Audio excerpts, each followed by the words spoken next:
Nagkamali ako sa aking minuta, pero yung pong guaranteed price, yun po ay nandun sa Agricultural and Fisheries Modernization Act. Price guarantee po ang nakalagay.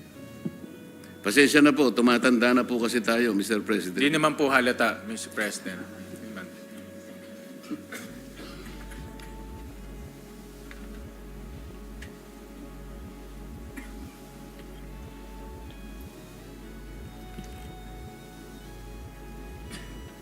Nandun po sa Agricultural and Fishery Modernization Act. Yun pong price, Price guaranteed price for palay. Correct po. Tama. Sana po ay magkaroon na po ng katuparan yun para sumaya ng konti po yung ating mga magsasaka.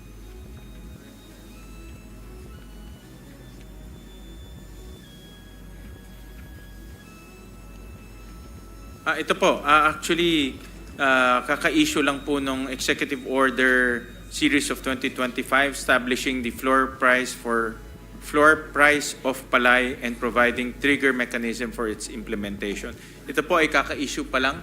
So ito na po yung pinapatupad pong floor price of palay.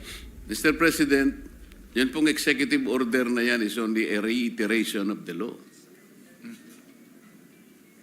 Ang tinatanong po natin, paano po magkakaroon ng katuparan? Inulit lang po natin yun sapagkat nasa batas na po talaga yun With or without their executive order, yung batas po kailangan natutupad. Sapagkat yun po ipangako sa mga magsaka para ma-incentivize naman sila.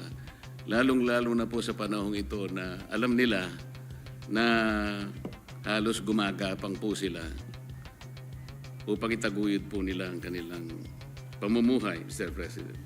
Opo, Senator Marcoleta, tingin ko ang pinaka magandang matanong ay yung Department of Agriculture na pagtapos nito, sila na po ang sasalang.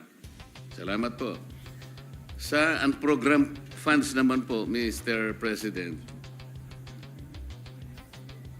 the provision on priority order under the unprogrammed appropriations has been deleted in the committee report. Ang na-delete ito po. Nevertheless, prioritization of funding of the purposes under the unprogrammed appropriations may be as follows, presented from top priority.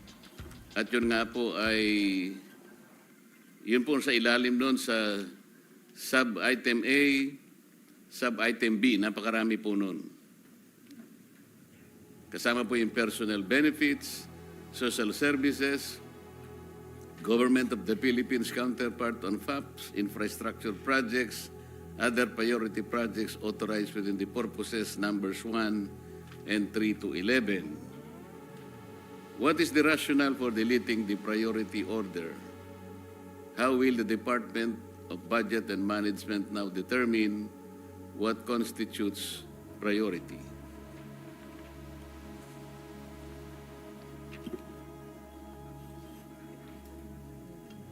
Oo.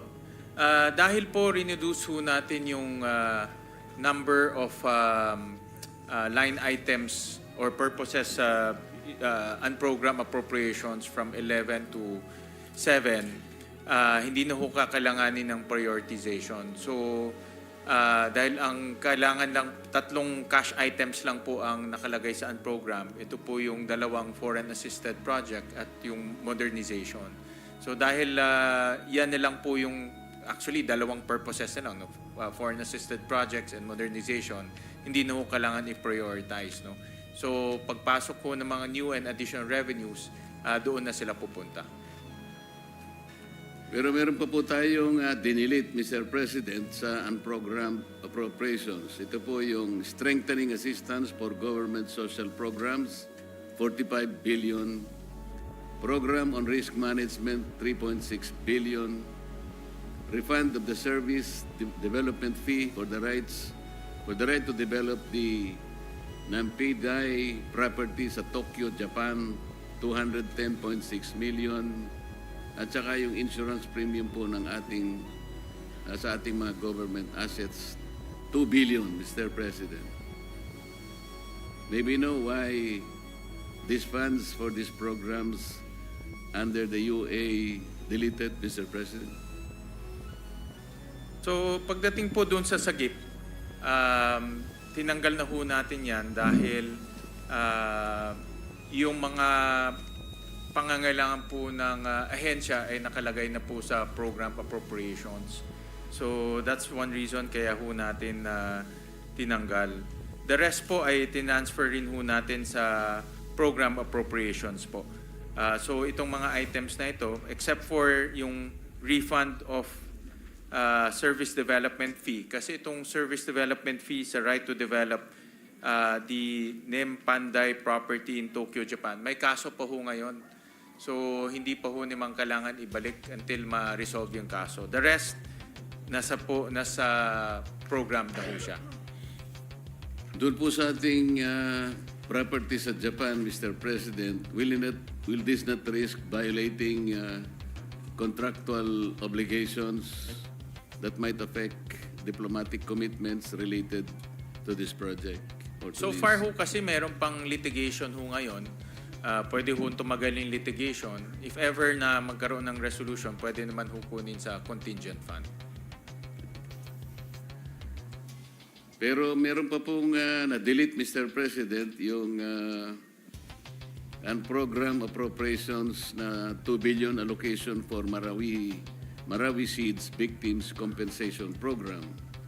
Ang ibig po bang sabihin nito, Mr. President, yung budget po for compensation o reparation doon sa internally displaced persons doon sa Marawi Seeds as mandated under Republic Act 11696 at yung Compensation Act for 2022, sana po natin kukunin po ang magiging funding ng dalawang batas na to, Mr. President.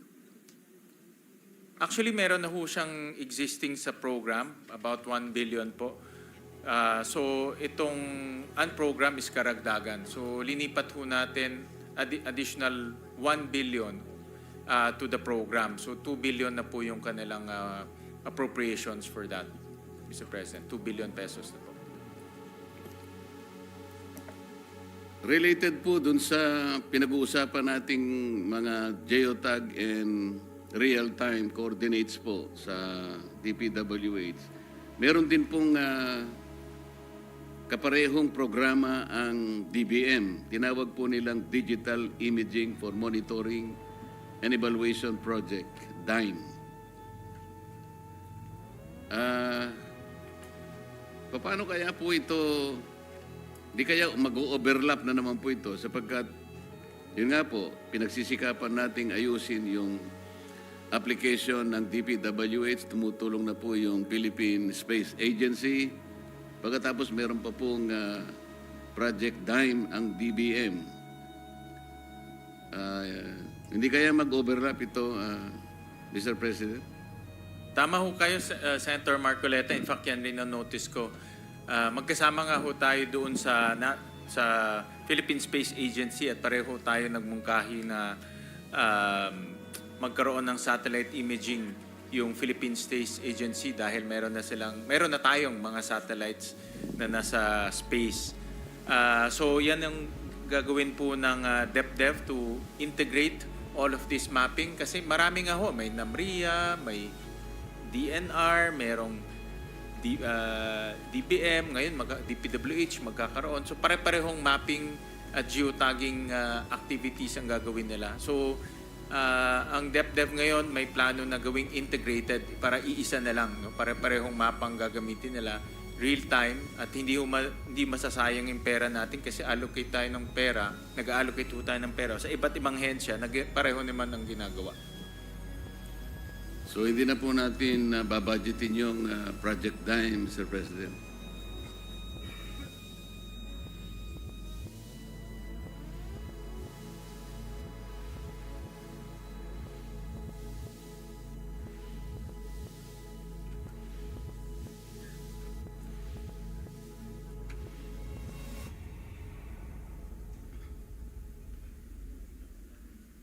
Meron ho siyang budget na 9.6 million, Mr. President, sa this coming 2026.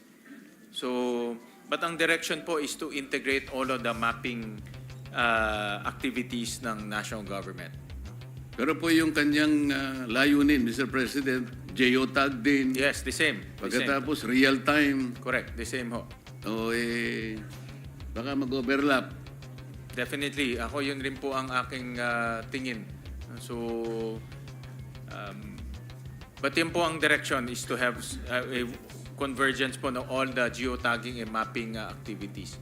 So, hindi na po tayo maglalagay ng mga pondo sa iba't ibang ahensya na meron pong geotagging and mapping activities. Dapat isa lang po. Ang proposal po is under DepDev. No? So, yun po yung proposal. Salamat po, Mr. President. Noong pong nakaraang taon, Mr. President, ayon po sa International Brokerage Tracking Website, ang Pilipinas po ang nagbenta ng pinakamalaking volume ng ginto sa buong mundo. 24.95 tons. Dahil mo sa pangyayaring ito ay bumaba ang ating gold holding sa 134.06 tonelada na lang. Ang Thailand po, Mr. President, ayon po sa ulat na ito, ay nagbenta lang ng 9.64 tons. Ang Uzbekistan ay 6.22 tons. Ang Mongolia, 1.33 tons. Saan po ba yung Mongolia, Mr. President? Mongolia nasa Central Asia, Mr. President. Pwede po tayong makarating doon. Kilala ko ho yung Deputy Prime Minister doon, Mr. President. Kaya kung ako po gusto natin tinatanong, pumisita. ay alam ko pong kaibigan nyo yung Deputy Prime Minister. Ang Singapore po, Mr. President, nagbenta 1.18 tons. So, kung pag-usam po, yung financial standing po ng Singapore, ay malayo po tayo. Pero talagang, bakit po tayo nakapagbenta ng ganong karami? Ano po ang naging batayan, Mr. President? Unang-una,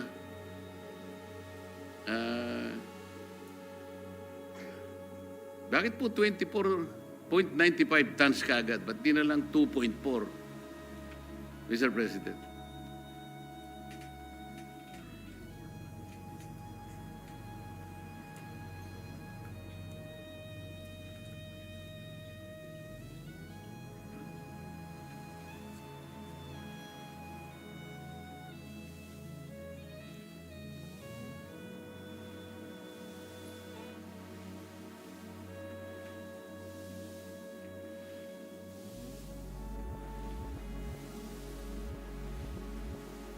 I was advised, Mr. President, by the BSP that it's part of their portfolio management. So from time to time, they would adjust their portfolio depending on the situation and depending on the risk.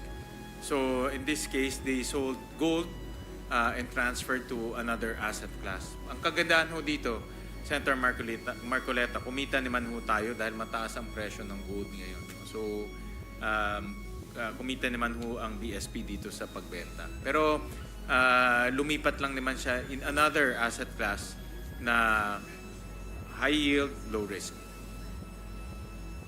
Pero, Mr. President, ngayon po ang daming nagsasabi, kahit hindi po natin tingnan yung boiling cauldron, mas mataas po ang presyo ng ginto ngayon eh. Sa mga tuwid, kung halimbawa, nagbenta lang tayo ng konti at ngayon natin ibinuhos kung talagang kailangan natin pong magbenta, mas marami po tayong kinita siguro, Mr. President. Di po kaya?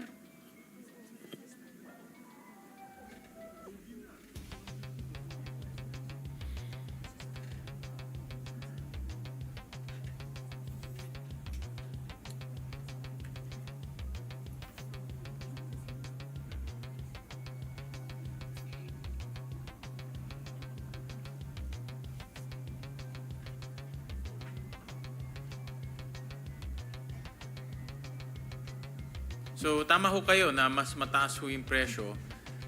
Although, to be honest, mahirap rin ma-predict yung presyo. Minsan tumataas, minsan bumababa. But along the way naman po, ito ay nagbebenta ho sila in tranches. Hindi naman ho isang bugso yung pagbenta ho nila. But Kasi you're right po, na tumaas pa ho yung presyo. Mr.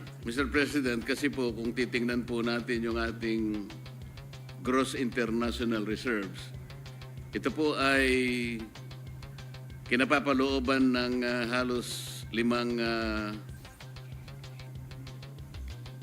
masasabi nating paraan. Nandyan po yung ating reserve position. Kasama po ngayon ang pangalawa, yung ginto nga po, yung ating special drawing rights, yung foreign investment, at saka yung foreign exchange. Kung titingnan po natin ang ating gross international reserves, Mr. President, ang laki po ng bahagi ng ginto eh. Dito po sa total nating GIR, Mr. President, $108 million. Ang representas po ng gold dyan halos $16.4 million. Kaya kung siguro binenta natin po ngayon, baka ito 16 na ito, $32 million po.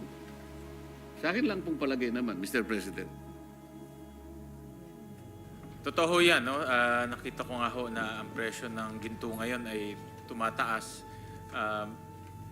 Although mahirap rin ho masabi kung gaano siya katagal tataas o bababa rin ho siya.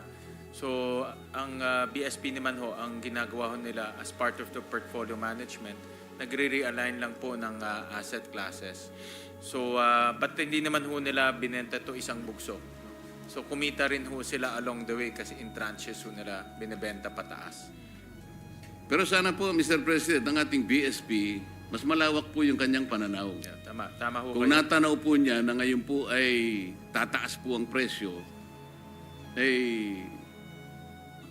doon po sana natin may bebenta ng mas marami, mas malaking ganansya po ng ating bansa, Mr. President. I agree with you, Mr. President, Senator Marcoleta, na kailangan din maging practical and tingnan yung overall trend. No? So, nakikita ko po yung punto ninyo na dapat mas kumbaga sinempuhan ho nila na mas mataas yung presyo.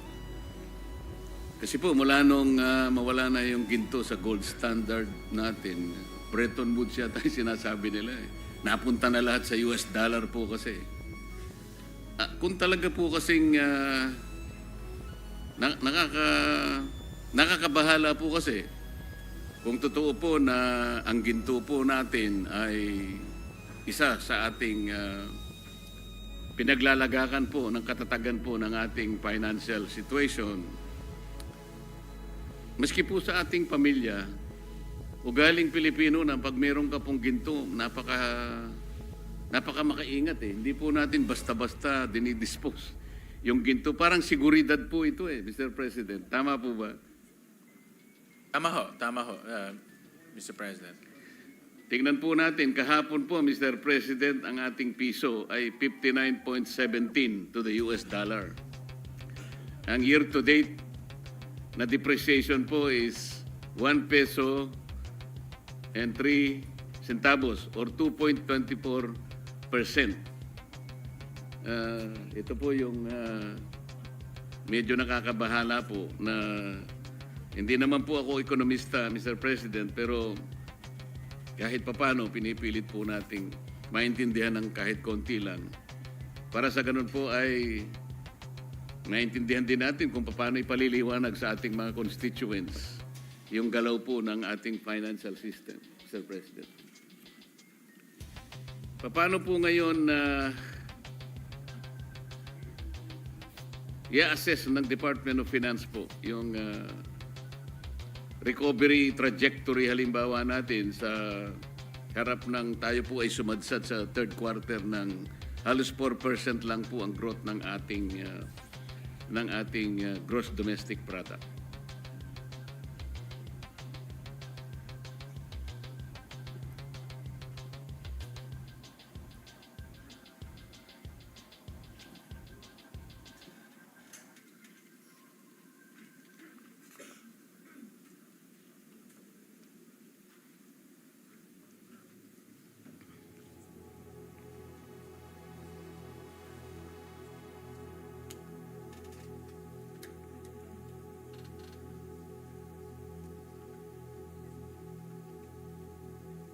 Thank you, Mr.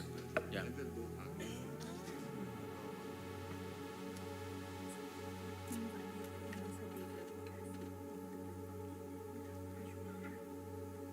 Ngayon.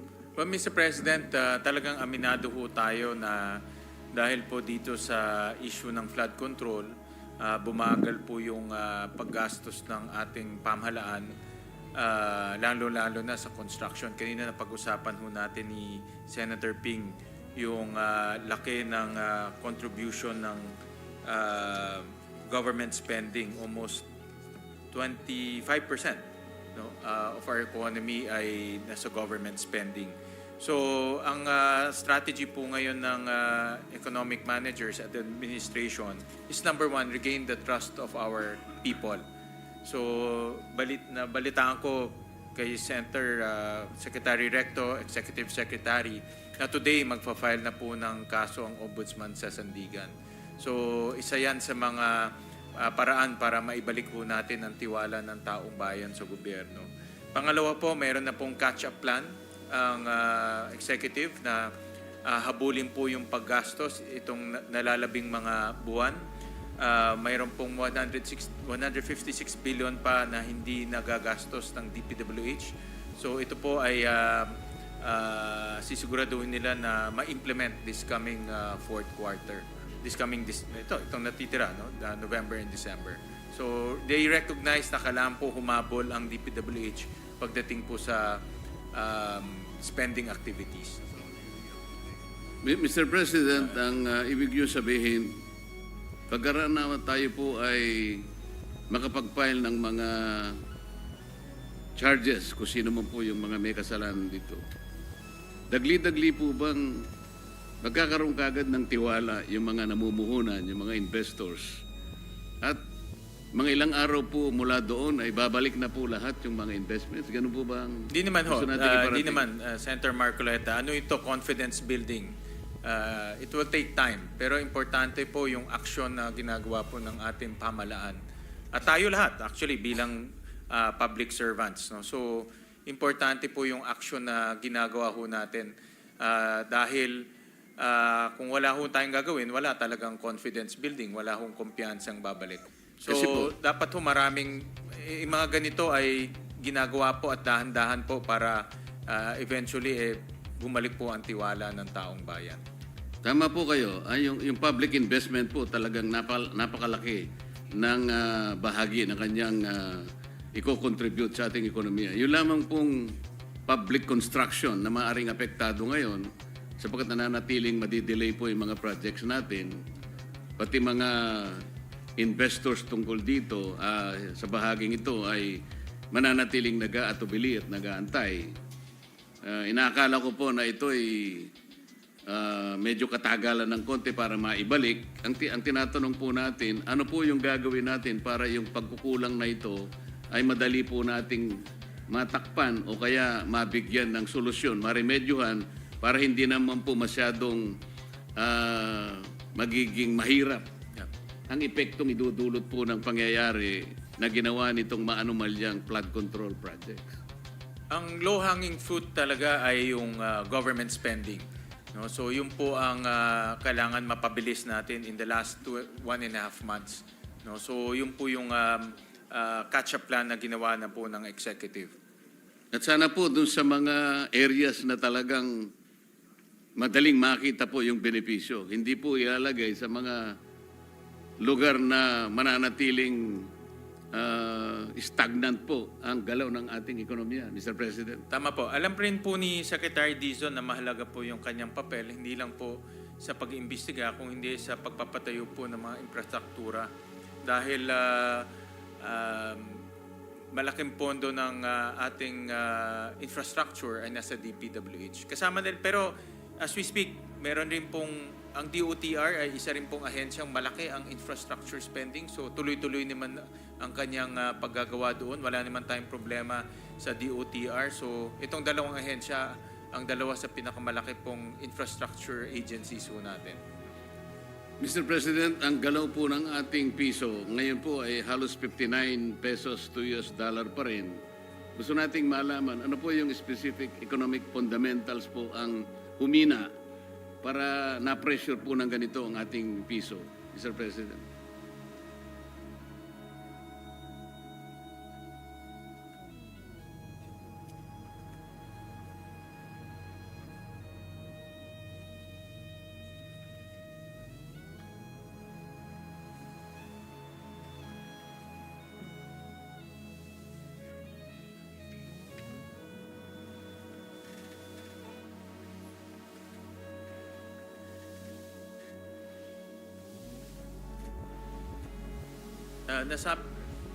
Nasabi ho sa akin ni Senator Recto, Secretary Recto, ES, na ang pinaka dahilan kung bakit po nasa 59 po at humina ang ating currency ay dahil rin sa kumpiyansa.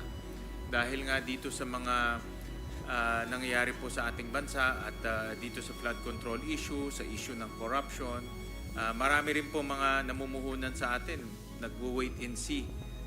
Imbes na pumasok po kaagad, nagwo-wait and see ho sila kung anong nangyayari. Yung mga nandito naman na nag-expand nung kanilang operations, ganun rin, nagwo-wait and see rin. So, kung lahat ay nag-hold, the demand for peso is less, lumiliit po yung demand, of course, our currency will depreciate. So, that's the primary reason. Of course, may mga external reasons rin, but yan po yung primary reason according to the DOF. Mr. President, habang tayo po ay nababahala nga po sa paghina ng ating piso sapagkat humina po yung kumpiyansa ng maraming nagmamasid sa atin, siguro kasama na po dyan yung global financial institutions, mga namumuhunan sa iba't ibang bansa, ang paghina pa rin po ng pagdating ng ating foreign direct investments, isa pong nakakabahalang pangyayari. Kahapon po ay nagsalita ang ating kasama, Senator Amy Marcos, sa isang malaking rally sa Luneta. At alam na po nating lahat kung ano ang kanyang ibinunyag. Ano po ang magiging epekto nito sa pinag-uusapan nating kumpiyansa at katatagan ng ating bansa? Ang pinag-uusapan po kasi ay hinahanap natin ang transparency, ang accountability at justisya sa ating bansa. Nagkakaroon po ng pagpapahayag. Ano po ang nakikita ng ating economic cluster sa bahaging ito at pangyayaring ito, Mr. President?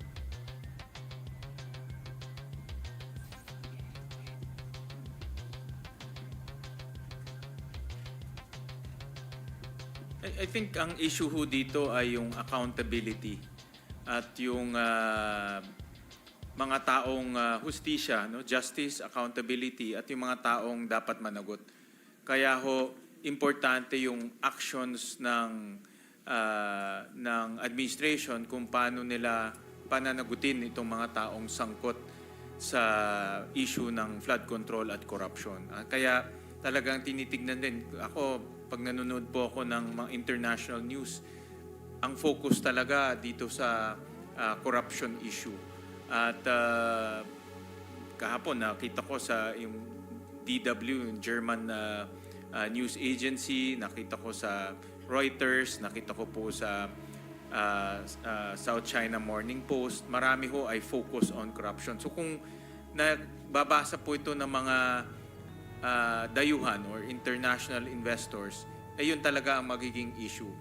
At tinitingnan rin nila kung paano ang gobyerno ho nating re-responde. So magandang hakbang po na meron na pong mga kasong ifa-file at kung tuloy-tuloy ho yan, mas maganda ho dahil diyan ho makikita po ng mamumuhunan sa atin na seryoso ho ang ating pamalaan sa pagpapakulong at pinaka-importante po yung panagutin yung mga nagkasala. Mr. President, ang direktang binabanggit ko po ay yung pahayag na ginawa ni Senator Amy Marcos. Narinig po ba ninyo, Mr. President? Narinig ko ho. Salamat po. Babalikan ko po, Mr. President, yung naudlot na pagtatanong ko tungkol sa Maharlika Investment Fund. Kasi hindi ko po naituloy sapagkat maging tradisyon po na kailangan po natin i-close ang interpellation dahil nga po sa pagpanaw ng ating dating senador at dating Pangulo ng Senado, Juan Ponce Enrile. Mr. President, sa Republic Act 11954, ito nga po yung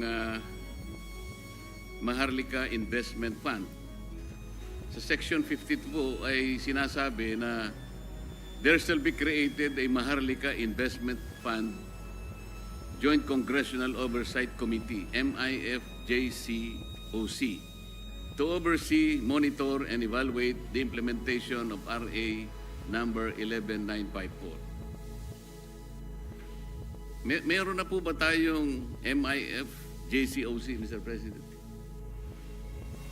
Meron na ho, na constitute na po.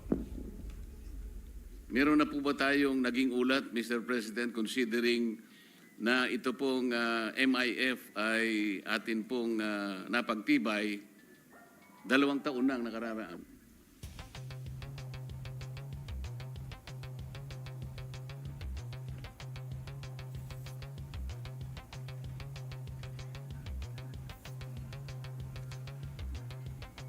Meron ho sila sinasabit po sa Joint Congressional Oversight Committee ng report every quarter po. So, yun po yung kanilang ibinibigay po na update sa Kongreso.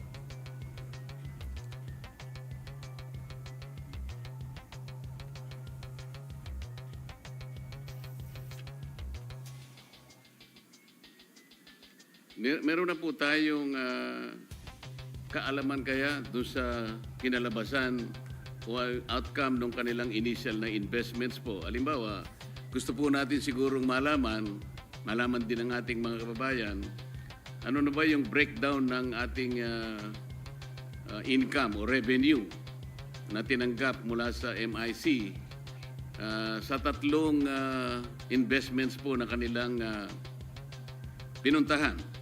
Halimbawa po yung 350 million stake sa Synergy Grid and Development Philippines Inc.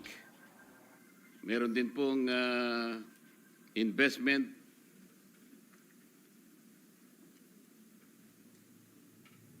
ito po yung bridge loan to Makilala Mining Company Inc. Gusto po nating malaman kung ano pong ganansya, ano pong naging pakinabang dahil sa Section 53 po nitong batas na ito na gumawa sa MIF, sinasabi po, right to freedom of information of the public. All documents of the MIF and the MIC shall be open, available, and accessible to the public as may be allowed by law. Importante po siguro na malaman natin kung meron ng naging pakinabang po ang ating mga mamamayan dito sa pamumuhunan o yung investment po na pinaglagakan ng Maharlika Investment Fund. Actually, Senator Marcoleta, ang update, marami na ho silang mga investments na tinitignan. Kasama na ho dito yung State Grid Philippines na may-ari po ng NGCP. Kasalan na rin dito yung Mindoro. This is a transmission project in the island of Mindoro. Pero ang consummated transaction ay itong Makilala Mining na nagkakahalaga po ng 600 million pesos. Ang investment internal rate of return niya ay 25%. So the rest po ng kita ay nanggagaling po sa treasury bills. Yun po ang pinagkikitaan nila ngayon so far. So yung mga ganitong investment po ay dahil nabanggit ko ho nung last interpellation ho natin na meron ho silang twin objective, national development and of course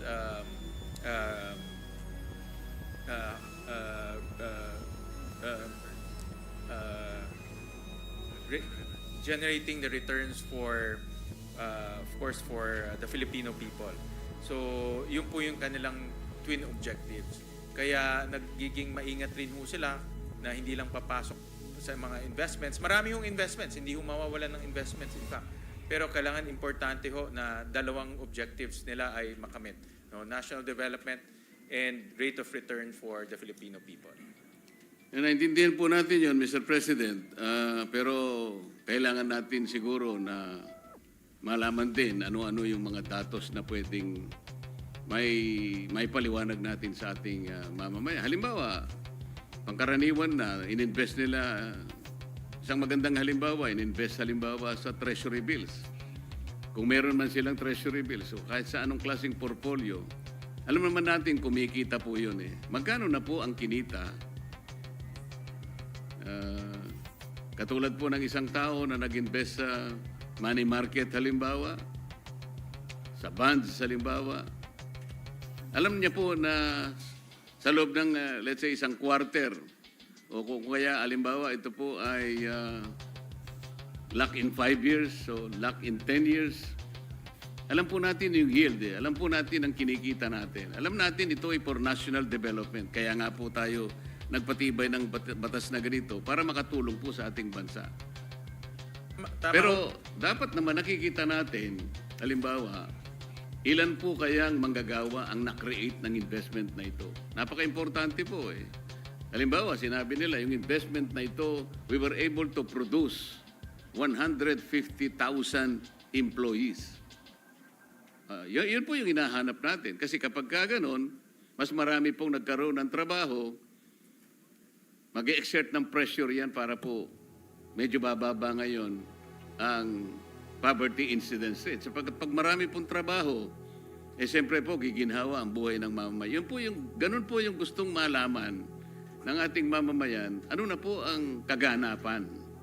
Para sa ganun ay medyo masaya naman tayong mag-uulat sa ating mamamayan sapagkat tayo po ang gumawa nitong batas na ito eh.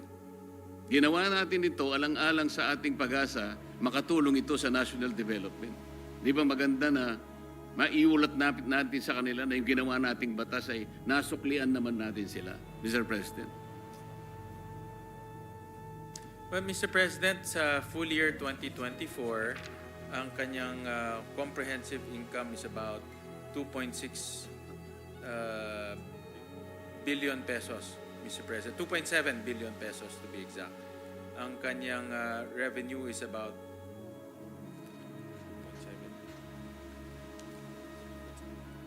2.7 billion ang comprehensive income niya, Mr. President. So yun po ang kinita. Pero ang kanyang main source ay interest income, Mr. President. So para sa akin personally, hindi pa ho ito yung tunay na layunin ng Maharlika dahil ang layunin niya nga is ay national development and rate of return for the country, Mr. President. At syempre itong T-bills or national itong treasury bills,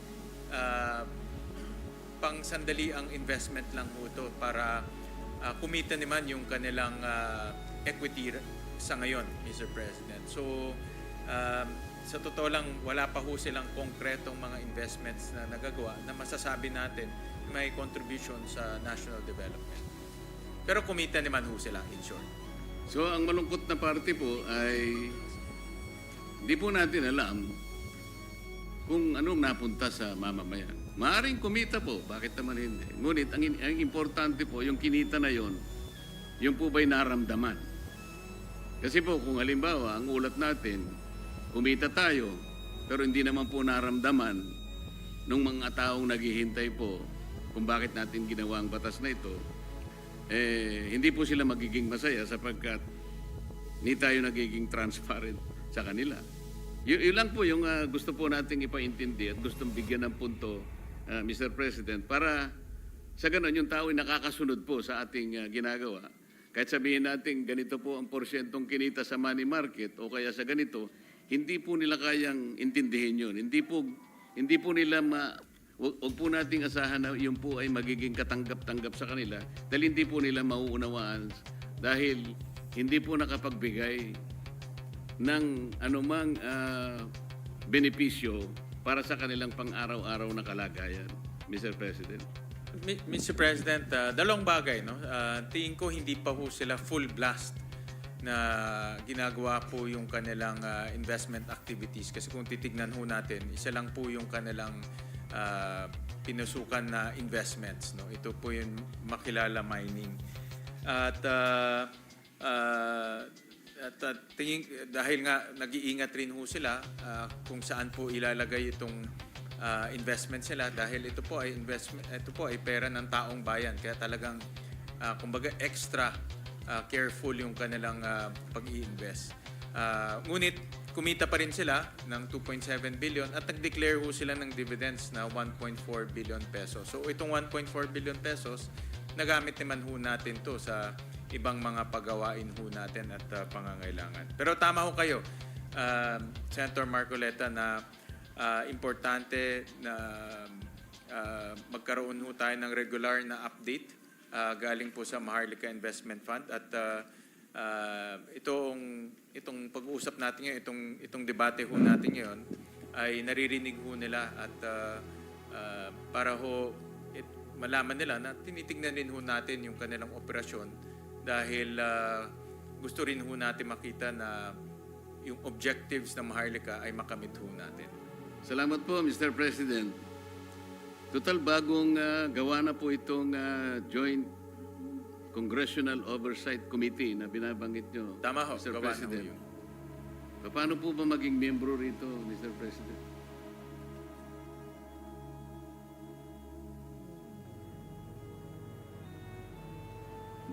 I'm sure nakikinig po ang ating Senate President at siya po ay nag-appoint nitong Joint Oversight. Ayan, done na ho. In-appoint na Member po na ako, ho kayo Mr. ng Joint Congressional Oversight Commission.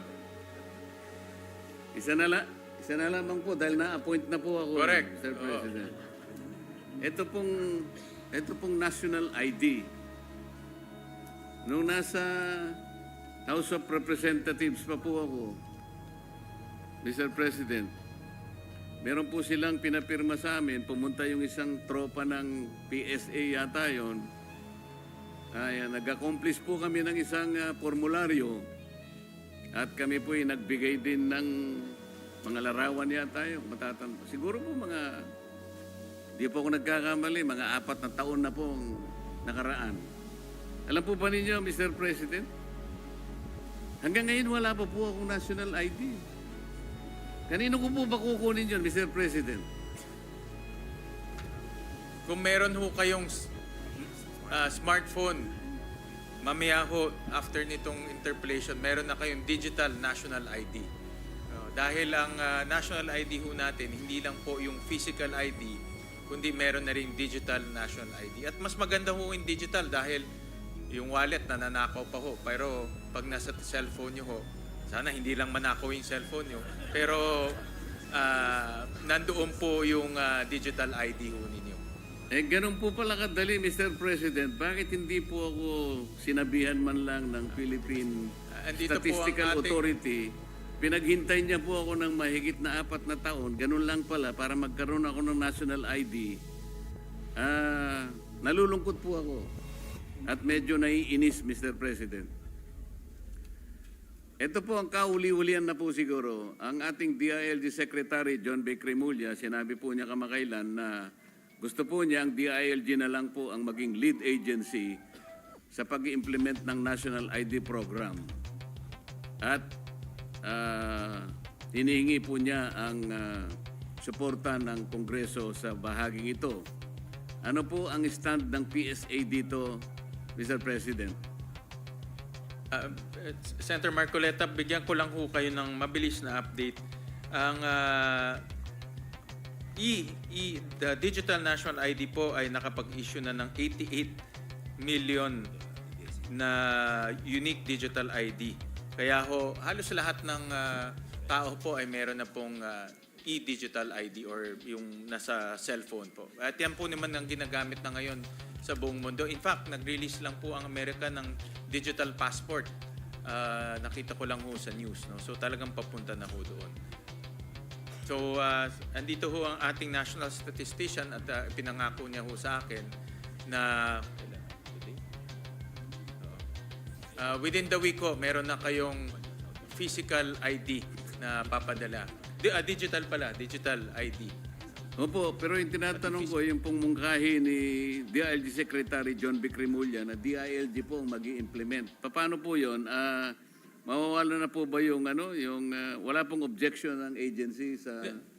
Actually, napag-usapan ho namin yan ng DILG Secretary at meron ho siyang ganun na plano. Pero mas maganda ho, ang suggestion ko, since ang national ID na ho natin ay way in advance. In fact, almost complete na ho yung kanyang operations at full-blown operations na rin ho.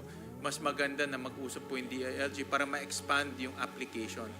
Ito kasi yung application ng DILG is for crime prevention and of course peace and order activities na pwede naman po gamitin yung existing database. No? Mag-usap na lang ho muna ngayon dahil nandyan na po yung ating national ID.